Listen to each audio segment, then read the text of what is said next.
আমরা দেখতে পাচ্ছি বিভিন্নভাবে রাজনৈতিক হুমকি ধামকি দেওয়া হচ্ছে, কেন্দ্র দখলের প্রস্তুতি নেওয়া হচ্ছে। অনেকেই বলছে নির্বাচনটা যাক, নির্বাচন গেলে নাকি আমাদের অবস্থা দেখে নিবে। অনেকেই বলে বাড়ি থেকে প্রয়োজনে ব্যালট ছাপাইয়া নিয়ে নাকি ভোট দিবে। এই তরুণ প্রজন্ম কি বসে থাকবে? এই তরুণ প্রজন্ম কি বসে থাকবে? এই তরুণ প্রজন্ম হাসিনাকে ডরায় নাই।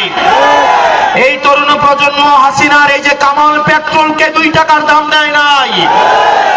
এখন যদি কেউ মনে করে এই অপার যে সম্ভাবনার তরুণ প্রজন্মকে আবার কামান দিয়ে, আবার পুলিশ দিয়ে, মিলিটারি দিয়ে, পেট্রোল দিয়ে আবার তাদেরকে দমন করা হবে, তাহলে তারা ইতিহাসের ভুল প্রান্তে তার অবস্থান নিচ্ছে।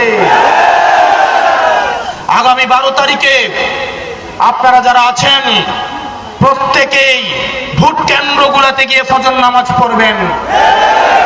আপনারা সবাই ভোট দিয়ে এসে বাড়িতে আসবেন, ভোটের ফলাফল নিয়ে বাড়িতে আসবেন। কোন চাঁদাবাজ, কোন টেন্ডারবাজের হাতে ভোট কেন্দ্রগুলো ছেড়ে দেওয়া যাবে না।